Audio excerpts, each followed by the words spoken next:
Hello, welcome to the Ghost of Harrenhal. My name's Simon. And I'm Mackelly.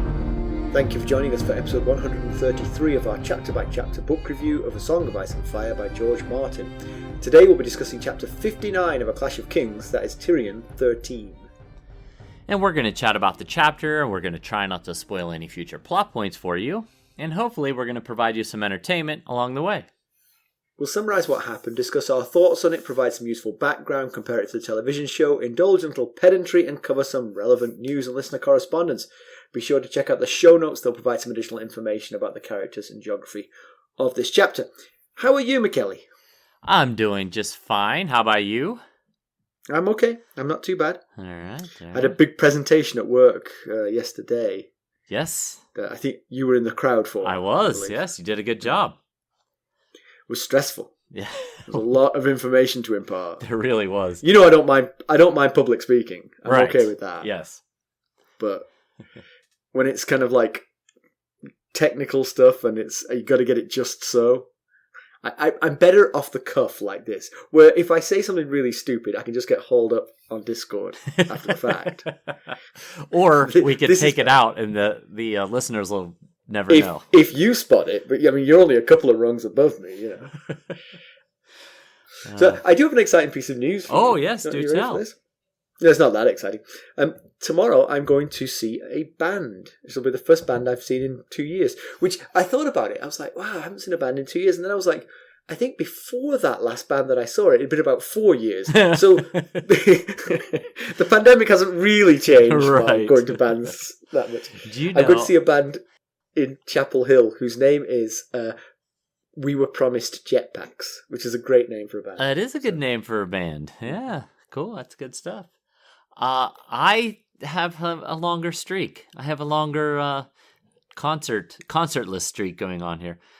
I have not been to a true concert, like where you go to a concert venue and there's, a band up on stage and all that, since 2003. Okay, so closing in on 20 years. I went to see Dave Matthews Band in 2003, and I'm pretty sure that's the last true concert. I did go see the what's it called, Trans-Siberian Orchestra when they were here, but I don't quite think that classifies as a concert.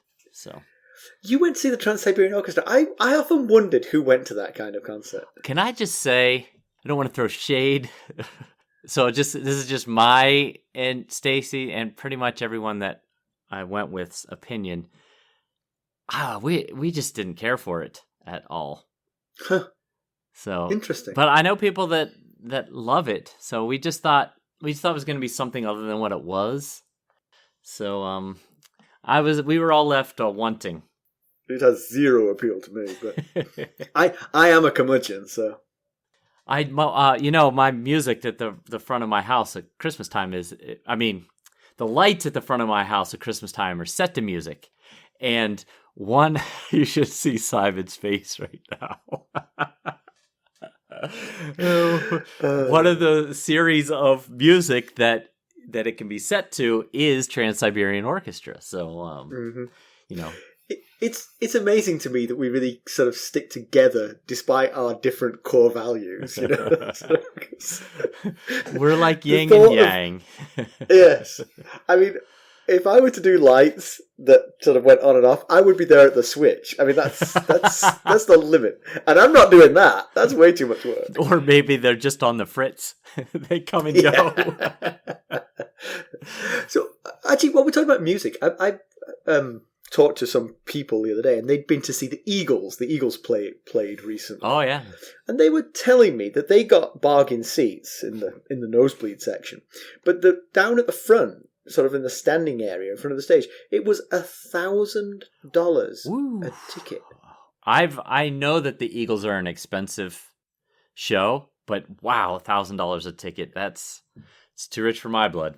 That makes no sense to me at all. I'm not sure that there's anything I'd pay. The Masters. I'd probably pay $1,000 a ticket to go all 4 days at the Masters. Well, all 4 days, there you are. I mean, that's a big event. Right. This is a concert. Right. I don't know about you, but when I go to a concert, I typically am ready for home after about a couple of hours. Right. It's getting late. It's probably a school night. I want to go home. You know what? On the drive home, you could put the band's music on your on your radio, and you could just finish out the concert that way. With all the flaws ironed out. But I mean, look, I love live music. I really do. But I just can't imagine paying that kind of money. Who has that kind of money? You could go on a vacation for a week on that kind of money. Yeah. Yes, you could. It absolutely boggled my mind when I heard that. Yeah, that's something. I know I have one of my good friends, his favorite band is, to see in concert anyway, is the Eagles. And he has paid upwards of $300 for a ticket. But wow, $1,000 is, I wouldn't pay $300 for a ticket, really, to any. There's no, I'm just not that into, I enjoy a live band if I'm somewhere and there's a band playing. But I'm just... And it's 2003. If I go to a bar or a restaurant and they've got live music, I can appreciate that.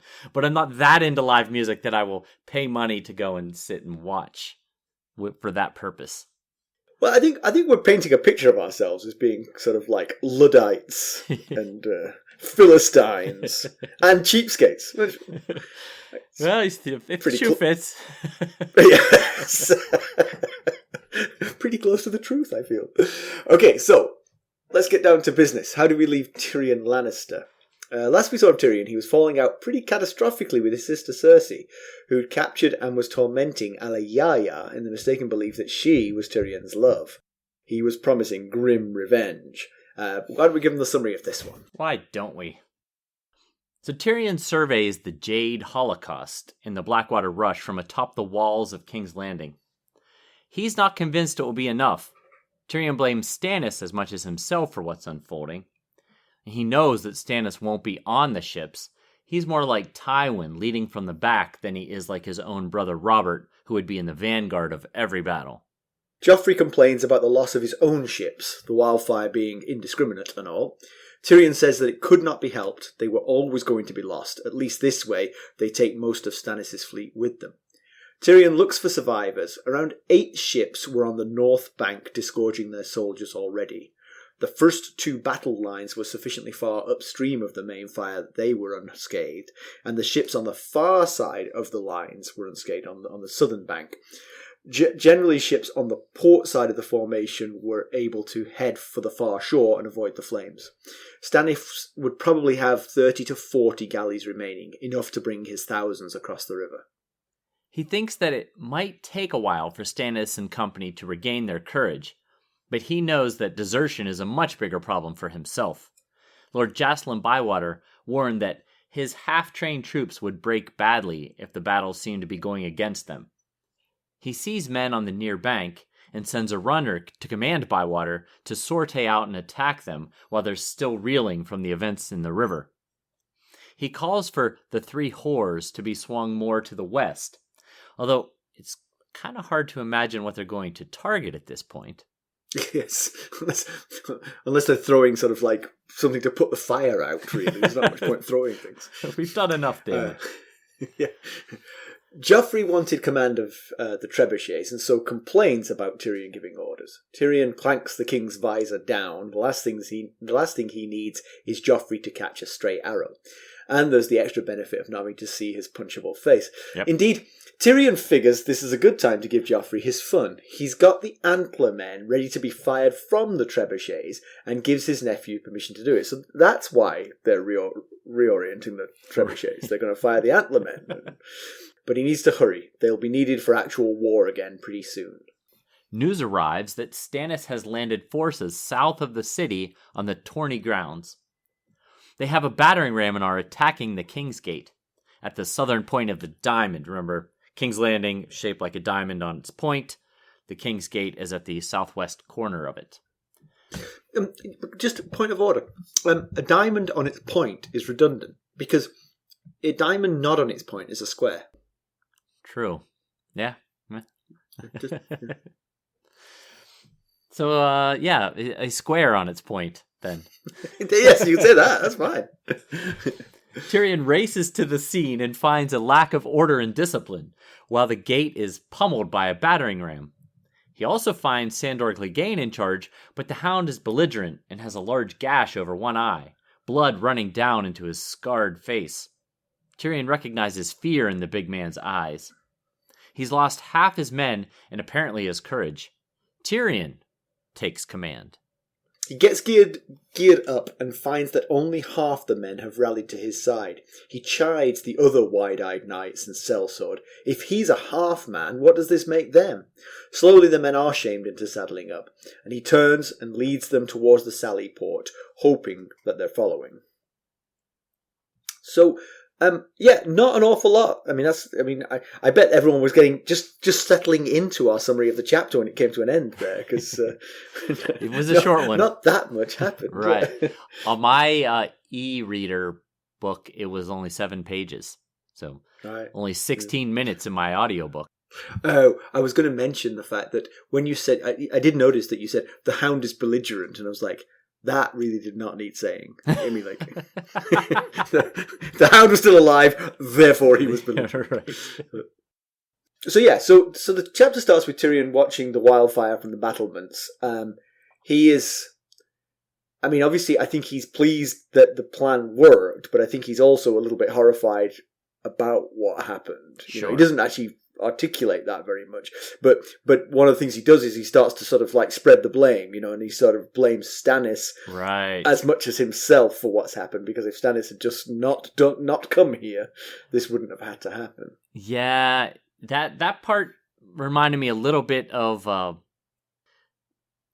Theon in Winterfell, kind of putting the blame on everyone else for the things that he's done while he's up there. Why did you make me kill you? And he thinks to himself while he's watching everything out on the Blackwater Rush. He thinks, this is as much your fault as it is mine, Stannis. But anyway, I'll give Tyrion a little bit of a break compared to Theon. They have come to him as invaders. Yeah, Theon is an occupying force, and so whatever he does is on him. That's true. But, of course, Stannis believes he is the true heir. And, of course, Tyrion knows that Stannis is the true heir. So, if Tyrion was in Stannis' shoes, he'd probably be doing the same thing. And yes, he might also throw Cersei and Jaime into the "you're to blame for this." Right. Maybe. Yeah. Yeah, I don't know. Anyway, Tyrion, he's the one that pushed the pyromancers to make so much wildfire, and then willingly and knowingly unleashed it, knowing there's no way of controlling it. So, he knew he was going to be destroying both his own fleet along with Stannis' fleet. Yeah. So it's the horror that Tyrion feels here. I think I'm slightly influenced by having watched the TV show. As you know, I watched the TV show for this. And in the TV show, it's very clear that he's absolutely sickened by what happens when the wildfire goes off. Okay. Yeah. It's kind of like he clearly regrets having had to do it. Sure, and I'm sure at some level he is, but there's multiple times that he tries to rationalize at least what he's done to his own fleet. There's a line where he says something like, "We had no choice. Our fleet was doomed anyway." Which, exactly. One way to rationalize murdering your own fleet. Well, it's a good point. If the fleet's out there, the fleet was out there to lure them. It was never expected to win. It was just to lure them, and then absent the wildfire, they would have all been sunk and killed. With the wildfire, they were set on fire and sunk and killed. Well, that's true. Slightly worse, but at the end of the day, the same outcome, really. Watching his own fleet get destroyed, or at least while we're reading about it, I wondered if Stannis' fleet had sat in the harbor, just waiting, threatening, but not actually attacking, would more of Joff's fleet have eventually come over to his side? Because much of Stannis' fleet was part of the original royal fleet. They just happened to be at Dragonstone or defected early enough before there was any stop put to it. So you think that the naval men of King's Landing might have been Team Stannis and would have loved the opportunity to switch sides? Well, Stannis was the former master of ship just a year ago, just before all this started, before he left for Dragonstone. So, maybe some of them would have seen the futility in fighting this huge force when they've got 50 ships and think, you know what, I'm going over to that side because they're going to win. I wonder if Tyrion, being a thinker, had thought this through and had made sure that all these ships were captained by loyalists, Yeah, I guess if they're still there, they're loyalists to a certain extent, but they also weren't allowing ships to leave. So they were kind of stuck being loyalist whether they wanted to or not. Right.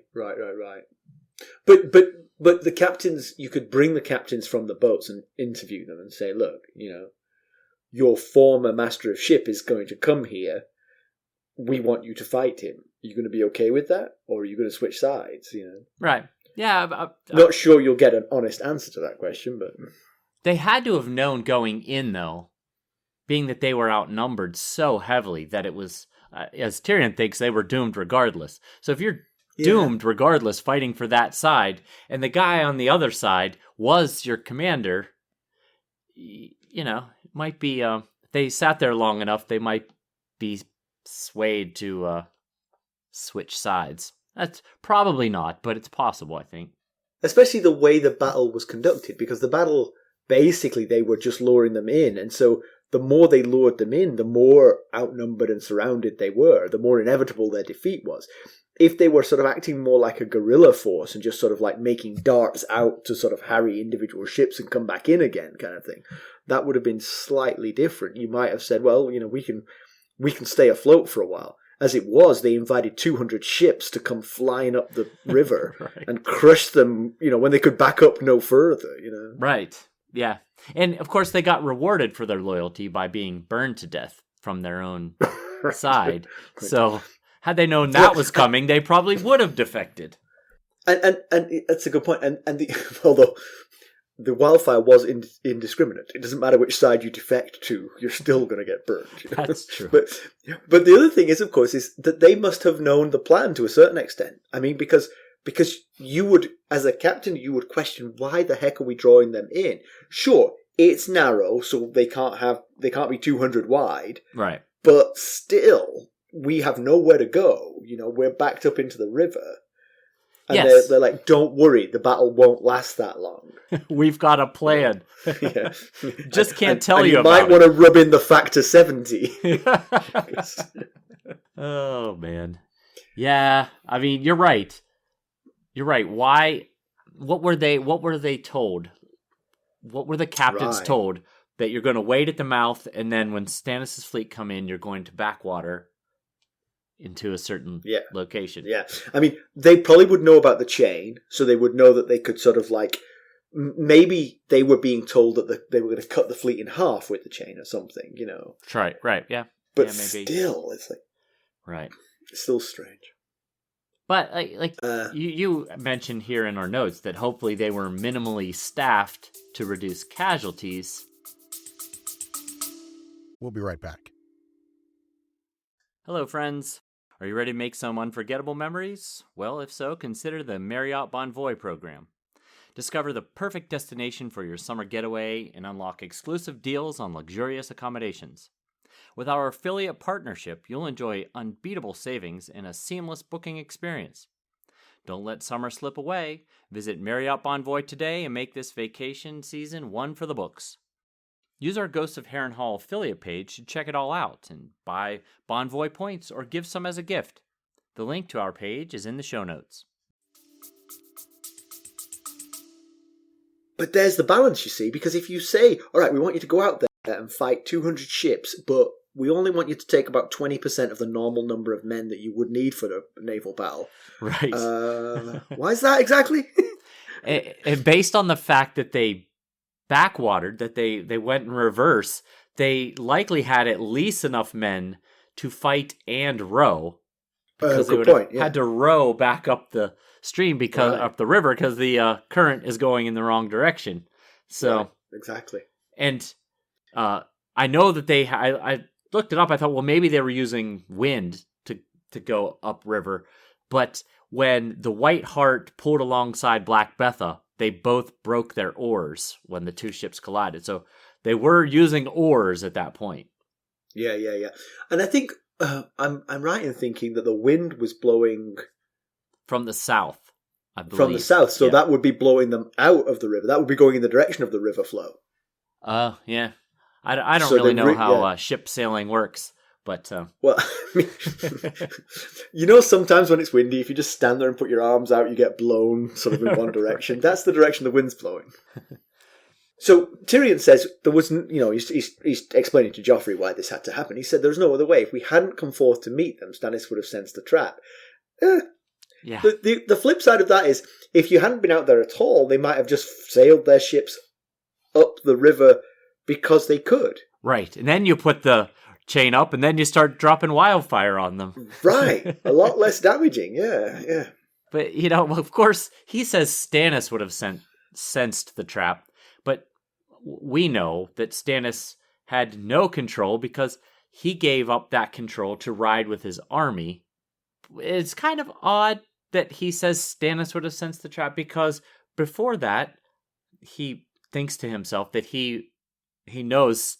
He can envision Stannis being across on the southern bank on a warhorse. So probably some of this is like metaphorically speaking, that Stannis's troops would have sensed Stannis's captains, or the High Captain would have sensed the trap.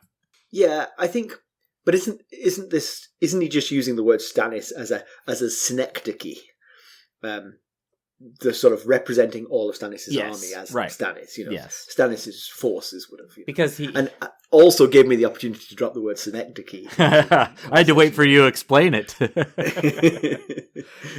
Because I think you're right, because he gets a little mixed message going on here.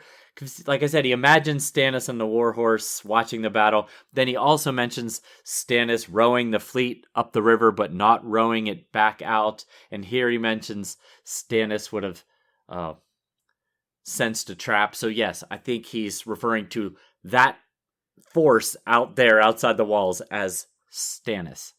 Yes, exactly. But, it got me wondering if, in hindsight, whether it was a wise thing to do, Stannis giving Whose hindsight? Stannis' hindsight? Yes, Stannis' hindsight. Okay. Is it a wise thing to do to give up the command of the fleet to obviously knowing that they've been so badly defeated? I'm sure in hindsight he'd like to do a lot over again. But but as he watches the Fury burst into flames and everyone aboard it die, he's also probably thinking, I'm kind of glad I'm not on board. That's also possible. Actually, I think the Fury on fire? Yes, it is. It is, yeah. Okay. But actually, isn't that a little bit confusing though? Because I think at one point, this is almost pedantry actually, because I think it said the front two lines of the Fury was in the front line, and it said that the front lines weren't as badly damaged because they were further upstream. So yeah, he's probably just like comparing it to the other lines. Yeah, which other lines were completely decimated. Obliterated. The front two lines were yeah. But Stannis, like we've mentioned this, I think last chapter, that Stannis is a seasoned naval admiral who's won 2 major battles on the deck of that Fury. But yet he trusted the command to his brother-in-law, and, I guess maybe he thought they had the superior numbers, easy victory.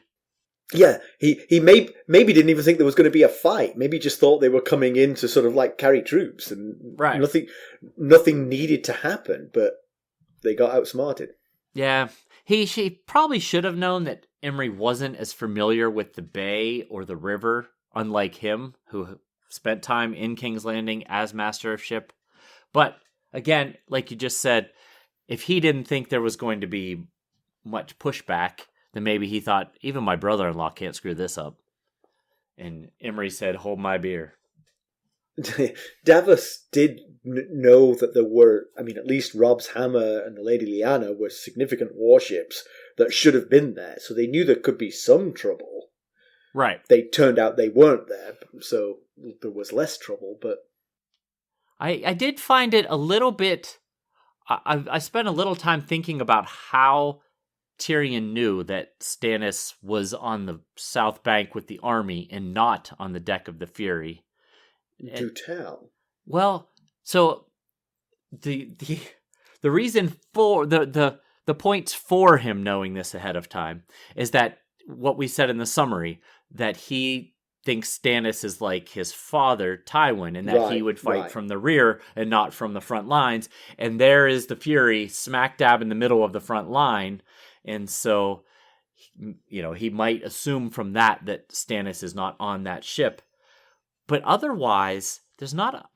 you wouldn't imagine there's a whole lot of intel getting across the river. I was just going to say, I went back and looked because I remembered Davos describing Stannis' tent in the previous Davos chapter, Davos 2. And so I went and looked it up, and his description was that it was a large plain soldier's tent that wouldn't scream this is a royal tent, except for that it does have the royal flag sticking up to mark it as a king. So if they saw that, they might be able to, piece that together, I guess. Interesting, because of course that's what I was going to say. I was going to say maybe he arrived on the south bank of the river to great fanfare and put up his palatial tent, but voila, you have proved me wrong already. Well, it does. It does have that royal. I don't know what makes any flag a royal flag versus just your regular sigil flag. But yeah, but well, good point. I mean, presumably there's something like a border or something that proves that it's the head of the house is flying that flag, kind of thing. Yeah, possibly. The other thing is maybe they did have a little bit of intelligence because they controlled the river until the fleet arrived. The Lannister forces controlled the river, so maybe they sailed up there and said, "Hey, who's staying in that big tent over there?" That could be. Put down that flaming arrow, and I'll tell you. So Tyrion watches as he sees casks of pitch burning beneath the walls, and he compares those to a candle in a burning house. So you get a sense of the sort of scale, because those are big barrels of like very flammable material, but they are nothing compared to the Jade Holocaust as he describes it. Right. As he looks over the scene, he wonders if that's how Aegon the Conqueror felt as he beheld Balerian's handiwork in the field of fire. Yeah, and actually, a fun fact about the field of fire. How about that alliteration? Well done. It was the only battle where all three of the Targaryen dragons were put to use in war fashion. So Balerion, Meraxes, and Vhagar were all there. So it was quite the field of fire. And we know that Tyrion studied the field of fire and that he loved dragons as a child. He told us that way back in Tyrion 2 of A Game of Thrones when he was talking to Jon on their trek north from Winterfell to Castle Black. And he mentioned in that chapter that he actually had a relative on the wrong side of the battle, Loren of the Rock, King Loren of the Rock, as it were. So, but he also mentions that, speaking of all this fire, there were a dozen great fires burned under the city walls. So, later in the chapter when we see the Hound so affected, you can understand why. There's fires burning everywhere. Just below the walls there is exactly where the Hound has been fighting, right? Yes. He's been fighting to push the invaders back into the city. So he's been right in amongst those flames, yeah. Right. And of course, while he's watching it, another Hulk filled with wildfire goes up, and he says the flames are 30 to 40 feet in the air. I have to say, actually, just a point here. The barrels of pitch that landed just basically on the narrow strip of land between the walls and the river were terribly aimed. I mean, they were. So I thought that they were being thrown by the trebuchets. I mean, they were throwing it miles out into the water. How did those guys end up there? Was there a guy on the wall going, "I think I can help you"? and it goes out like 4 feet and I'm blows strong. up. The Hound is like, I'm gonna get that guy. Quit wasting our wildfire. I do recall the last chapter. The Fury was firing from their catapult, flaming. Oh, you're right. Pitch. It was incoming things. Yeah. Good point. They couldn't get it over the wall. It was smashing against the Yeah. wall. So maybe that's where those came from. But I like your idea better. Although I gotta say, actually, I mean, how dangerous is flaming pitch to a city, to a walled city? It's not great. It certainly could make people unhappy. The Hound, for instance. Right. But those barrels of pitch on board a ship are very, very dangerous. I'm not sure it's a great weapon for the ship, to be honest. They probably shouldn't have them there. Is that what you're saying? That's what I'm saying. Maybe that's why they threw them so indiscriminately. They were just trying to get them off. Just get them off of here. I'm not sure. I really haven't researched it, but this might be the largest single loss of life here in one battle since the dragons died out, since the end of the Dance of the Dragons. I don't know the exact casualty count yet, but if you're talking, 160 ships plus 50 on the other side, we're over 200 ships. So that's... Now, I know during the Dance of the Dragons, there were some terrible battles where people were just massacred by the dragons. And like I mentioned that story from the God's Eye, the fish feed, where there was a whole bunch of people slaughtered. But I don't know if that even reaches this level. We're talking thousands here. Yeah.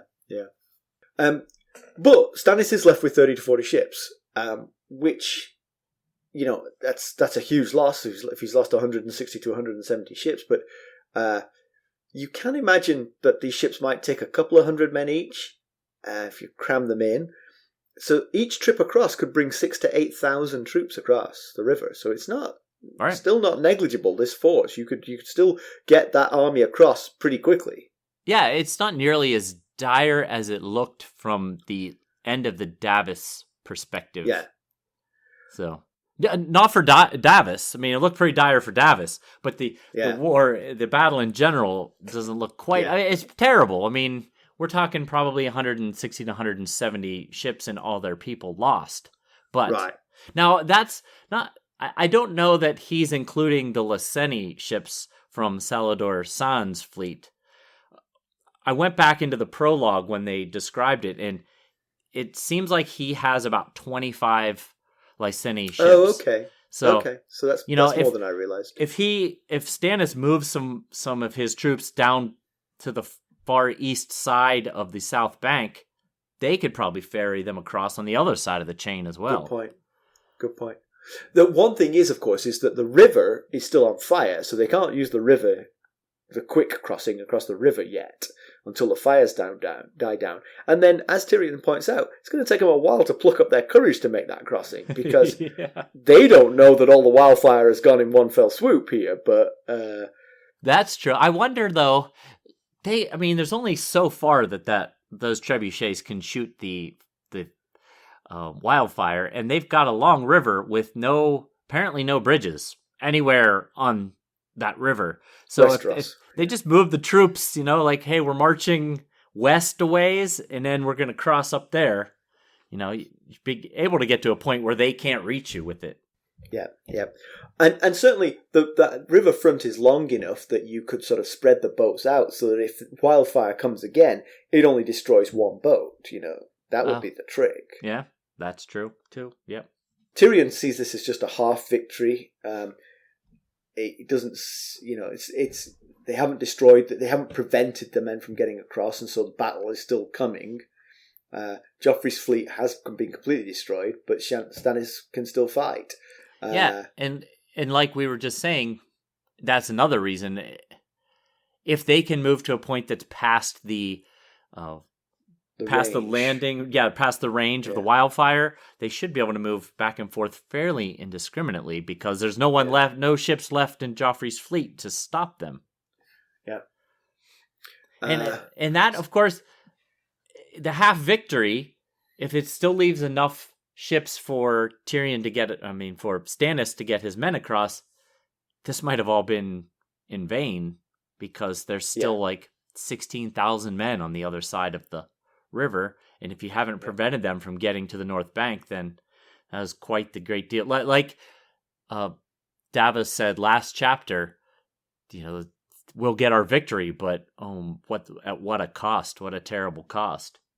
So Tyrion is certainly thinking about that holding up in the Red Keep in the hope that Tywin can come and rescue them might be their only hope if this continues. If they can't, if Stannis girds his loins and gets across the river and really besieges, the city will fall, and so then the Red Keep might be their last refuge. That's what he told. That's what he thought to himself anyway. When Cersei said, "Will the city fall?" and he said no, and then he thought in his head, "But if we do, we'll hold out in the Red Keep, and hopefully Father will come save us." Yeah, but of course, so Stannis may or may not be aware of the fact that there's possibly help coming for the Lannister cause. So that would give him, if he had any inkling of that, he should hurry. Right. Even though he might be scared to sail across the river, having seen what happened to the last bunch of boats, he needs to get a move on and get across here, try and win this battle before any relief arrives to the Lannister side. And that sounds a lot like Stannis' MO so far. Wait, no. No. but then again, now battles join, maybe he's going to get more decisive, Maybe. Yes, that's possible. Yeah, I'm really not sure what he's doing with the trebuchets. I mean, it just feels like he's hurling rocks into the green fire. We did learn that we had talked about last chapter that, it's likely they have a range of area of the river where they can, that they can target. And it seems they do have some mobility here. He asks a Sir Arnold to swing them west, the trebuchets, a bit. So they do have some mobility, but probably not that easy to turn them at that giant size. And at some point, you're going to turn them too far and they're no longer even going to be aiming at the water. So I'd like to add that it's perfectly on brand for Joffrey to want to stop the war, to hurl the naked and with antlers nailed to their heads Antler Men out into the river. Yeah. And I will say Tyrion is probably smart to give that twisted little nutcase his fun while there is a lull in the fighting, because otherwise he's going to want to go and fight or do something malicious.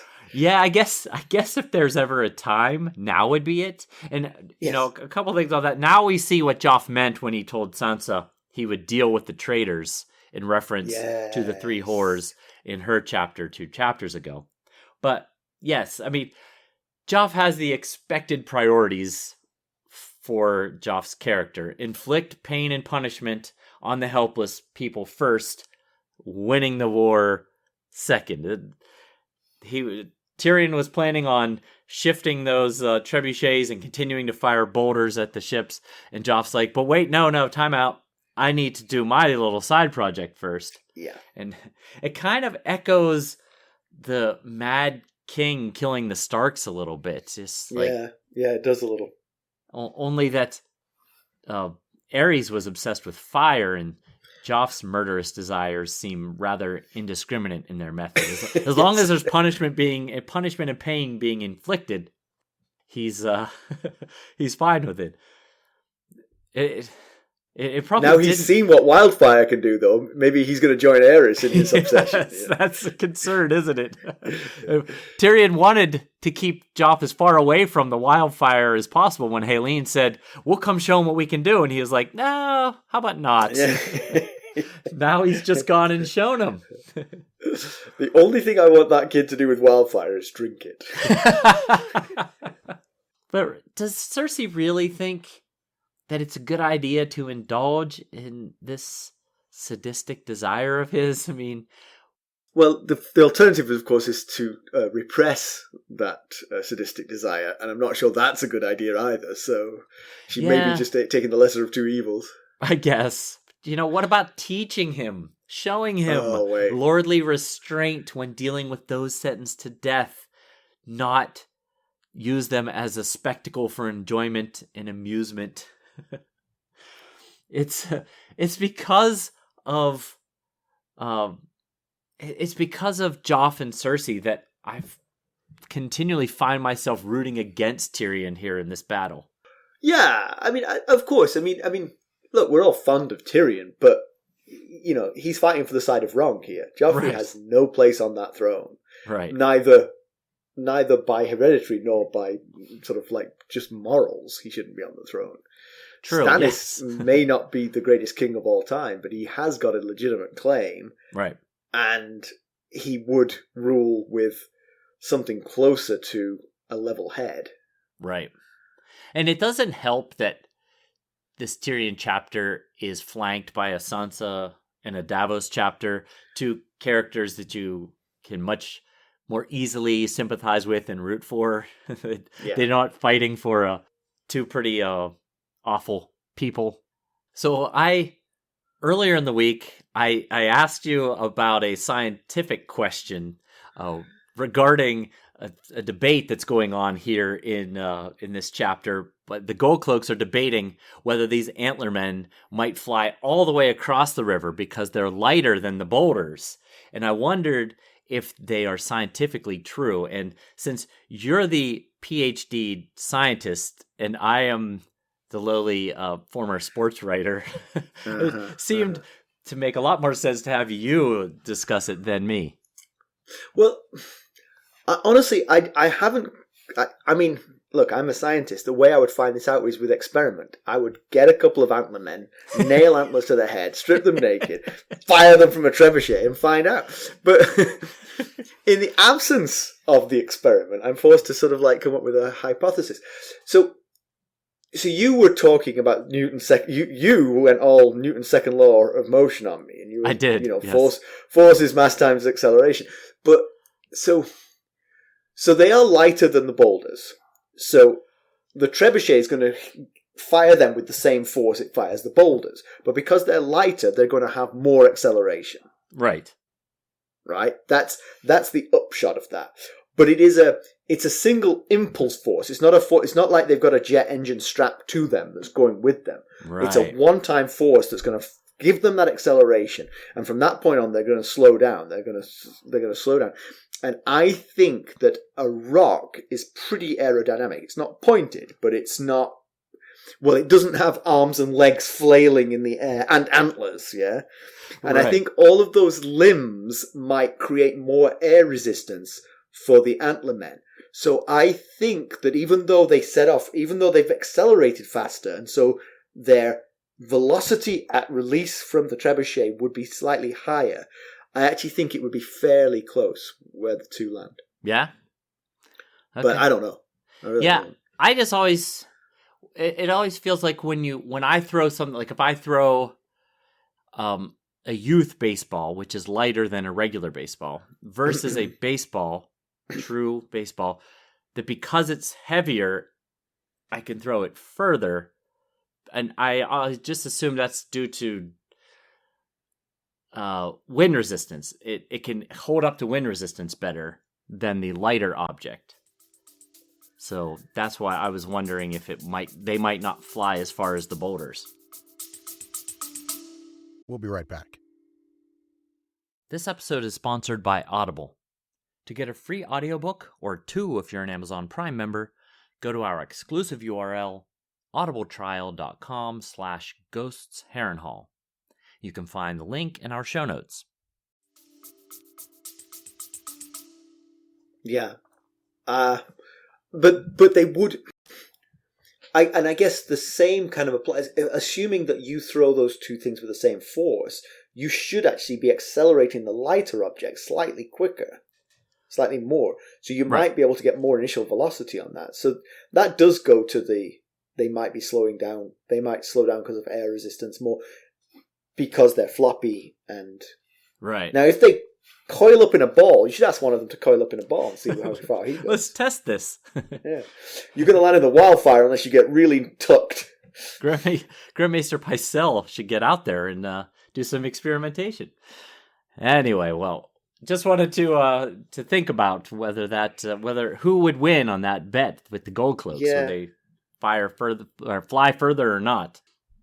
That's a debate for the Discord server, I guess. So Joffrey runs off excitedly to enjoy his afternoon of antler tossing. And a runner comes to Tyrion with news that troops have landed on the Tawny field south of the city. Right, yes. And that leads me to a question for you, as I have in here a question for Simon. It's a question for Simon, but I don't know what it is. Yeah. Do you think if Joff had stayed another few minutes and heard the news that there were enemies at the gate, would he have wanted to lead the men against the invading army? Or, if it came down to it, would the reality of his limitations enter his mind and he'd make an excuse of why he couldn't? Is he fully deluded, or is he only bluffing that he is what he pretends to be? It's a fine question. I'm going to think that he's somewhere in between those two. That he would, on some levels, he's a teenage boy. He wants to be in the battle. I get that. But he is also a cowardly slime ball. And when it came to it, I think he would probably lean on the fact that Tyrion would tell him, I don't want you anywhere near this battle. So I think maybe he would have insisted on going down to the King's Gate, but they might have positioned him up on the walls while the battle went on beneath him. Sure. And maybe he could watch it and sort of like maybe direct people, and maybe that would... And literally that might have actually inspired the people, because remember, when they get there, the soldiers are weary and scared and don't want to fight. And having the king come might have actually helped. They don't know him. They don't know him like we know him. Right. That's possible.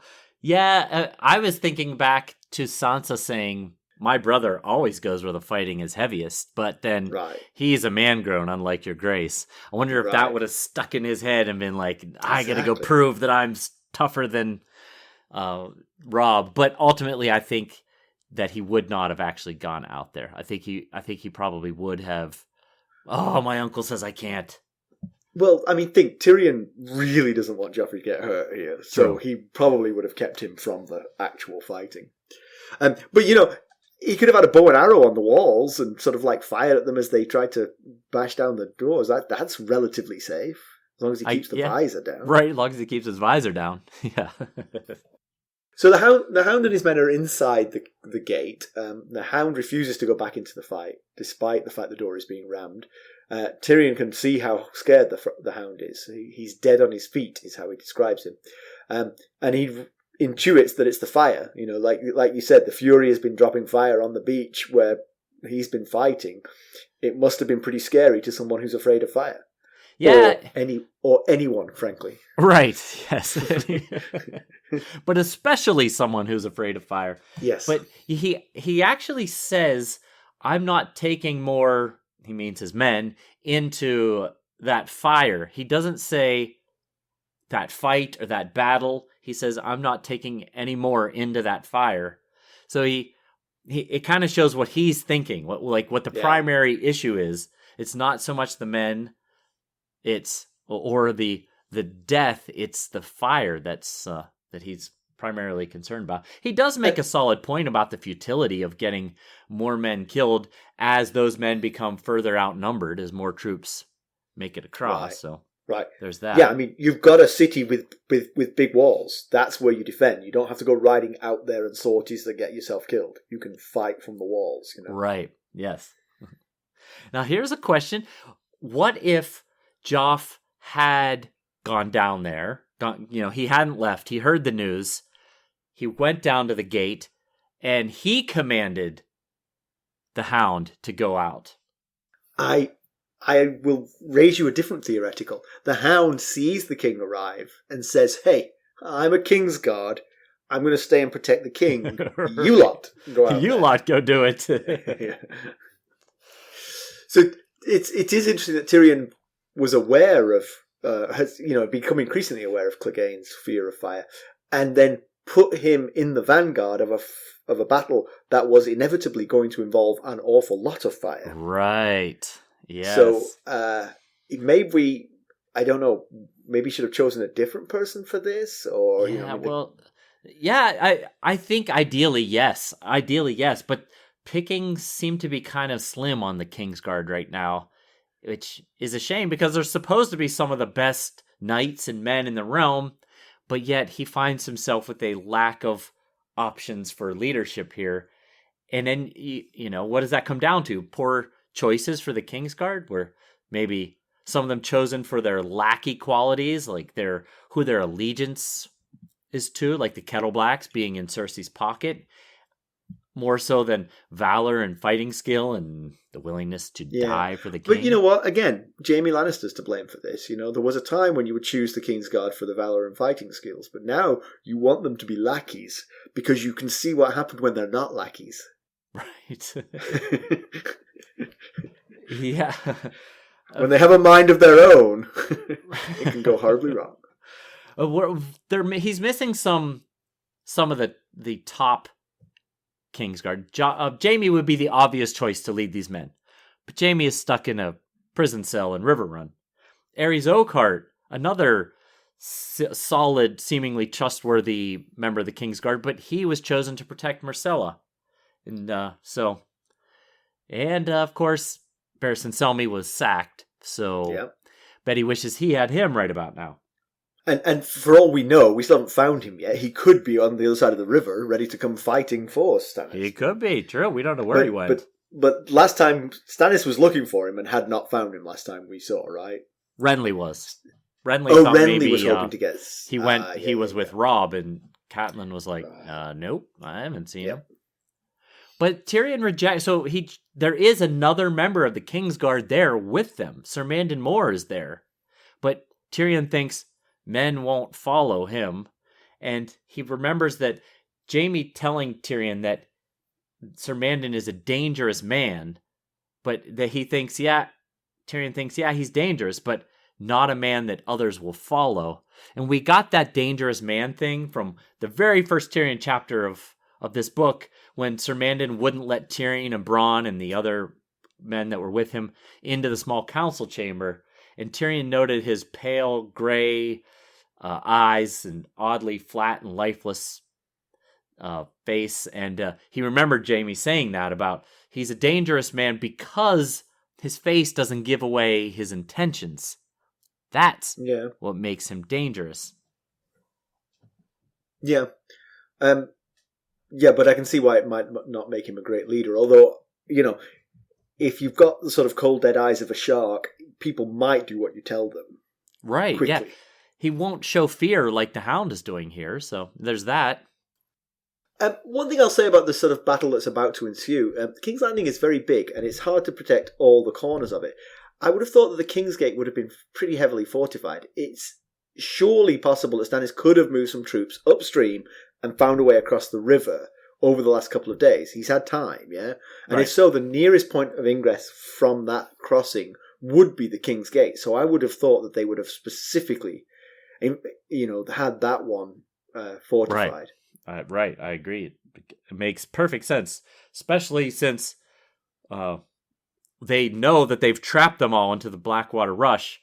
You can move any of those people that were on the northern, or at least a good portion of them that were guarding other gates on the north side or the east side, to the side that actually has people at the gates. Right, exactly, yeah. But then, of course, rather than rushing out to fight them in a sortie, wouldn't dumping boiling oil and shooting arrows from the safety of the wall be the better option? Yeah, I think there was a reason to try and stop the boats from landing and disgorging their soldiers. There was a reason to try and stop that. But once they've crossed the river, get behind the walls and use the walls as your protection. I mean, that's the reason you have those city walls. Maybe they took their battle strategy. Maybe they learned their battle strategy from Lord Commander Mormont at Castle Black, that let's go on the other side of our walls and do the fighting there. All right, do you have some background for us? I do have a bit of background. So last Tyrion chapter, we learned about Tyrion Lannister. He was the first Lannister Hand of the King, and he became Hand of the King for Aegon III, despite siding with Aegon the Younger's uncle, Aegon II, in A Dance with the Dragon, advocating for the Younger's death. and being tortured and mutilated by Aegon III's mother, Queen Rhaenyra, who also happened to be a woman that Tyland had once hoped to marry, I'll add. Okay. But furthermore, we learned that he managed to serve the king loyally, claiming that he couldn't remember who was on the blacks or the green side of the dispute. I remember this. So now I remember him not remembering. Right. So now let's see how he handled some of his Hand of the King duties, and we'll even tie it a little bit into this battle right here in this chapter. So his first mission was to get trade back up and running in the Seven Kingdoms, as the war had taken its toll on it. Step 1 toward that goal was to abolish the taxes that Queen Rhaenyra Targaryen and Lord Bartimor Celtigar had enacted. Next, he offered loans to those who wanted to rebuild holdings that had been destroyed during the war. Now, here's something specifically germane to this chapter. Tyland ordered that the gates of King's Landing be strengthened so that they could better withstand attacks. So how about that? Thank goodness, Great Uncle Tyland. He was thinking ahead. Yeah. Way ahead. And he planned to fund the construction of 50 new warships, although only about 10 were ever actually commissioned. But as Tyland died in year 133 AC, about 166 years ago from this battle, I highly doubt that any of those ships were lost in this particular fight here. But they might have been the ones with the wildfire on them. Right, yeah, the rotted out old hulks. They said they were leaky old. So Tyrion can thank old Uncle Tyland that the gate hasn't yet succumbed to the battering ram. Well, that's a great tie-in. Well done. I don't actually know if he's his uncle. The tree doesn't extend that far, but uncle in the general sense. Right.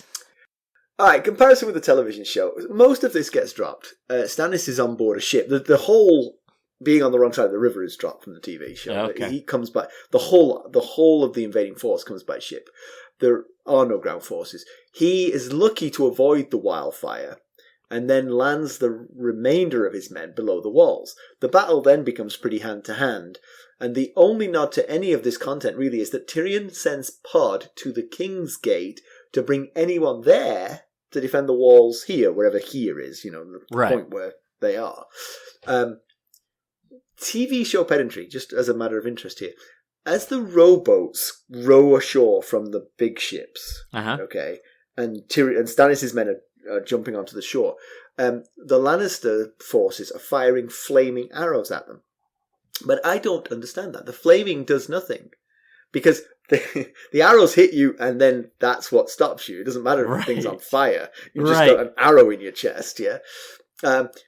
There's no rigging in these things. They're just rowboats, yes? You can't set anything on fire, really. I mean, if you see a couple hit the rowboat and it just sputters out, there's nothing for it to burn. You could reach over and scoop up some water and... Right, exactly. Yeah. The one thing it does is it makes the arrows a lot more visible, which is visually very exciting. But if you're being shot at by arrows, it'd be handy to be able to see them coming, because you might be able to dodge them. So, I don't think they should have done that. Okay. But it does make it more visually appealing. It does. It was definitely visually interesting, yeah. The Antler Men are dropped, but not in the way that Joffrey intends. So... To give him a chance to be awful, when the boats explode, everyone looks absolutely mortified about what's going on out there. Like Tyrion, the Hound, they're all like, oh my god, what have we done? What have we done? With one notable exception. Sansa? With green light bathing his face, King Joffrey Baratheon, first of his name, is delighted by what he's seeing. Yeah, he's a horror. The Hound has not yet been out of battle, but he's wide-eyed from all these fires. And when the archers are setting up to fire these unnecessarily flaming arrows, he stops and threatens the head archer with foul death should any of those flaming arrows come anywhere near him. Because he's going out to fight. He's going to sortie out to meet Stannis' forces before the walls. And on the way, he throws a helm at the way-faced Lancel Lannister, so he might be getting into the fight. Yeah, that's someone who's been missing to this point, and he's a Sir Lancel these days, so he looked thrilled to be given that opportunity. Yes. All right, pedantry corner. I have a handful of things from the start of this chapter as Tyrion watches the wildfire. So it says that he's on one knee atop a merlon. But that to me is weird. So on a corrugated Crenellation. defended wall. Crenellation, exactly. The uppy bits are merlons and the gaps between are embrasures. Is that right? Embrasures? Yes. Or crenels, I think, also. Oh, okay. Well, I'm going to go with embrasure if you don't mind. Go for it. Word. Okay. So he's on the merlon, but it's dangerous to be up on top of that merlon. There's a lot of wind and a lot of fire and all kinds of things going on. You're really exposed up there. Yeah. In the embrasure, your view is a couple of feet less, but you've got a merlon on either side of you to balance against. Right. Okay. So I think it's really silly. I think that's really wrong. But then the book does try to explain it, because it says there is just a little bit later, it says, even from atop the merlon, he'd been too short to see over the ramparts. Okay, that makes sense. So it was, if he'd been in the embrasure, he would have been too low. He had to go as high as he could to see over the ramparts. Okay, then what the hell are the ramparts? What is a rampart? So then I got I really went down a rabbit hole with this. I was like, what is a rampart if not the walls of a castle? It's the walls of the castle. So there's nothing, I mean, what would be the point of having crenellated walls if you then had something blocking your view? In front of them. The whole point of them is so you can see the enemy and shoot arrows down at them. Right. So I was really baffled by this. Yeah. So something is blocking his view, but I just don't get it. If you're on the walls of the castle overlooking the harbour, the embrasure will be high enough to see that wildfire. You don't need to go standing on top of a box on top of the merlon. Right. That seems just like being incredibly risky there. Right. Like sort of Chinese acrobat sort of balancing on top of this thing just to get a slightly better view. Okay. And then the other one was that the wind beat at his bare face. But I was really thinking about, you were talking about the wind direction before. I am not sure the wind would be coming from behind him, because I think you've got this huge conflagration going up in front of you. Yeah. Right. That would be sucking all the oxygen into it. So the wind would be coming from behind you. Not into your face. Not into your face. It is consistent. I will say it's consistent with the wind direction that was mentioned in the previous chapter. The wind would have been coming from the south and so hitting it in the face. But I think with that big of a fire in front of you, that would reverse the wind and you'd feel the wind coming from behind. Your ears would be flapping with all the oxygen flying forward into the fire. See, there's that scientist.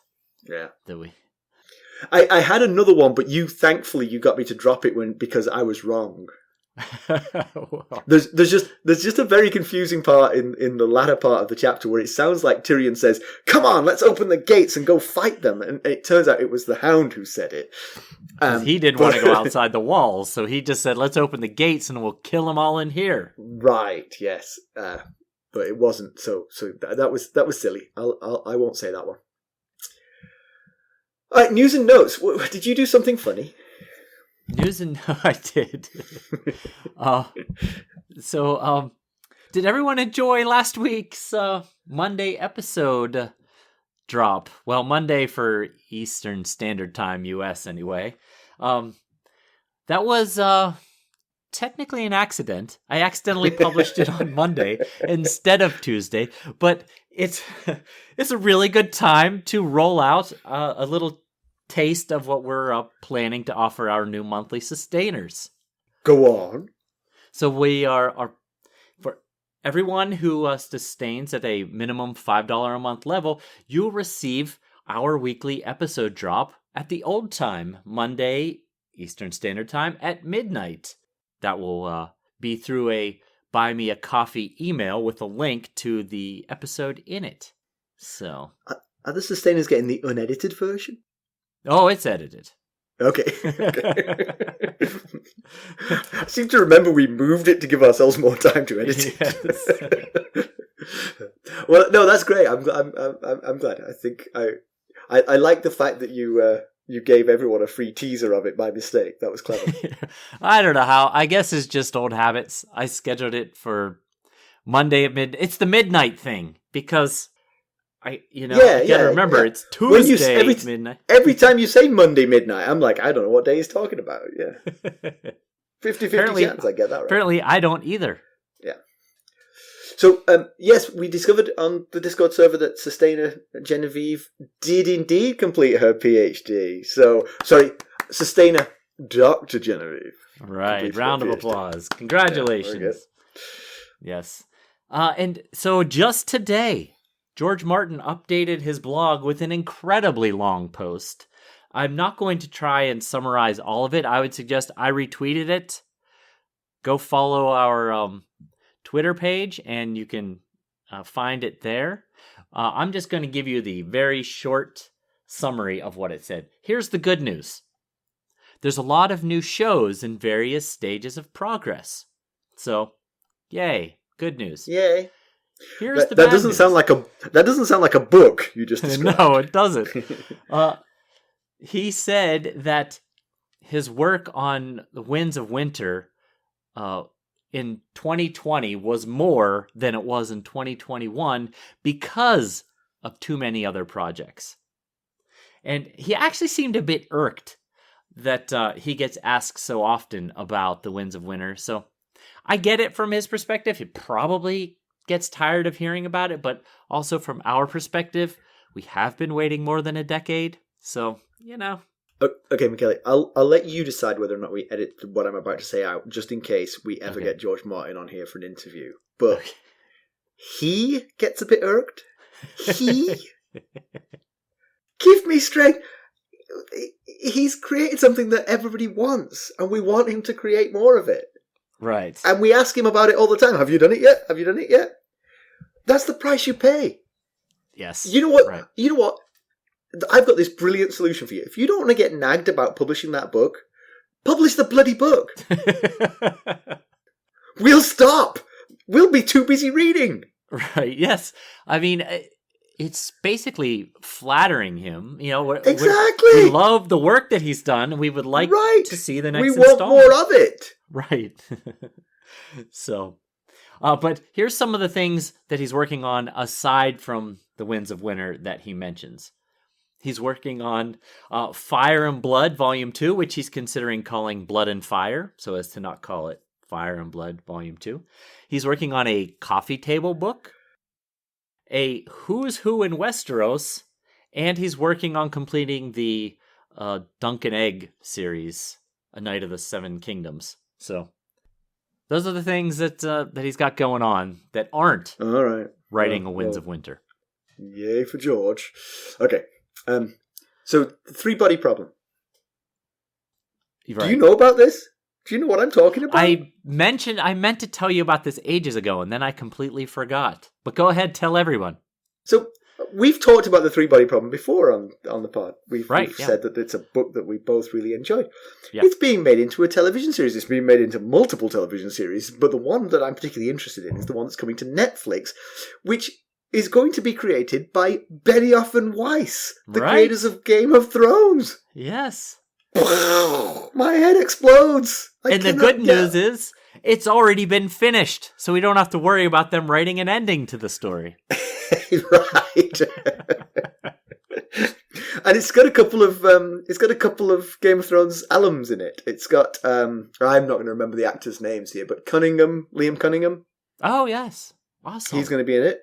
And also Sam Tarley. I don't remember his name. Liam Cunningham is Davos, right? Liam Cunningham is Davos, but I don't know Sam Tarley's real name.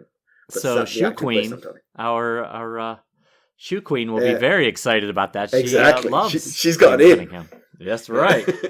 She might get an extra role. Oh, we got lots of news today, don't we? Yeah, it was a busy news week.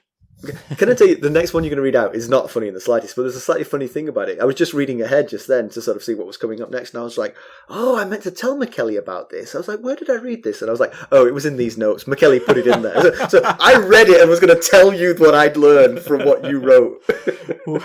well, that is funny, but the sad news behind it is that John Stahl, the Scottish actor who played Rickard Karstark on A Game of Thrones, died on March 2nd at the age of 68. Stahl was an accomplished actor who might be best known for his role as... Do you know that role? Do you know how to say that? In the dark. In the dark. What Simon said in the soap opera, Take the High Road. But during his career, he'd also acted at the Royal Shakespeare... Company, Royal Shakespeare Company, and the Scottish National Theatre. So, rest in peace, Mr. Stahl. Now your watch has ended. Yes, he was memorable in Game of Thrones as well. He was really good. So we got a message from Grace, who became a Buy Me a Coffee sustainer. That's right. Wow, that's awesome. Thanks for all you do. Without you, I would never be able to reread these giant books. Yes. Well, thank you, Grace. And I wanted to add that Shoe Queen also became a sustainer, and she's also a beloved Discord member, and she said, "Love you guys." I wanted to throw that in there as well. So. Now I'm blushing. All right, we should wrap this up. Okay. Yes. So Davos's chapter seemed to spell disaster for Stannis, but Tyrion's got a better vantage point from on top of the Merlin. And he can see that the wildfire has done a lot, but perhaps not enough. Right. Yes, it does. Like I said earlier, it doesn't seem nearly as dire as it did at the end of last chapter. Yeah. Not good, but it still seems like there's a path for victory for Stannis. If Stannis can get even most of the 20,000 knights, light horses, and free riders, that's the expected number, across, that will see, some unseasoned part of the Gold Cloaks involved in battle. And Jocelyn Bywater confidently predicted that they would break. There's precedent in this book. We've seen it a lot with sellswords. Most recently when the Brave Companions made the deal with Roose Bolton to give up Harrenhal. You know what? I think if the boats come across in numbers, I think Tyrion might want to just retreat to the Red Keep there and then. Just lay down arms. Because what's the point? If you stay out there fighting, you might suddenly be surrounded by your own men who've suddenly switched sides. Good point. Yes. Whereas retreating and keeping the people you actually trust close to you might be the right thing to do. Right. But Tyrion is off riding into battle. He's not ideally suited for it, but he did shame the Hound's companions, not the Hound himself, but the Hound's companions into at least backing him up, it seems. So yeah, and we don't know what he's facing when he rides out there, but the messenger that came and delivered the news to him that there were men at the gate said that there were hundreds of men that had landed at the tourney grounds. So Tyrion could roll out there with his little posse and face like 300 men at the gate, and that would be really bad. But then, what's going on with the Hound here? Is he resting? Is it just because he's wounded, he's got a gash over his eye, or is he out of here? Yeah, you could imagine giving a man 10 minutes to gather his thoughts after a wound and a scary battle, but you're going to want him back in the teeth of it soon enough, and he doesn't seem like he wants to get back into this. So is he actually going to desert at this point, and what will be the punishment for Joffrey's favourite? Oh, good point. Because Joffrey loves to dole out punishment. So that's interesting. Yeah, but who would he have dole out the punishment to? The Hound. Who would want to do that? Right, Gregor. If he could get Gregor into town. But next week we are off to another Sansa chapter. So we're staying in King's Landing. Yeah. Yeah, it makes the 4th straight chapter here in King's Landing. We went Sansa, Davos, Tyrion, and now back to Sansa. So we're, Martin is really focused here on King's Landing. As I mentioned, the whole 9th episode of the 2nd season was this battle. Oh. Without nothing else, just this battle. Right. There's 3 ways that you can help us. You can give us a positive review. Nothing helps spread the word better than that, and we would appreciate it. You can buy some merchandise at ghostsofharrenhal.threadless.com, or you can buy us a cup of Arbor Gold at buymeacoffee.com/ghostsharrenhal, where you can also become a sustainer, for which we will be very grateful, and for which you'll get your episode a day earlier. That's right. And of course, you can reach us at ghost.harrenhal@gmail.com. I would recommend you go out and follow us on Twitter at Ghost Harrenhal, especially if you want to read that long post that George Martin posted. I got it out there. You can follow us on Facebook Instagram, YouTube, and the ever-popular Discord. Thanks for listening. Thanks. Bye. Bye.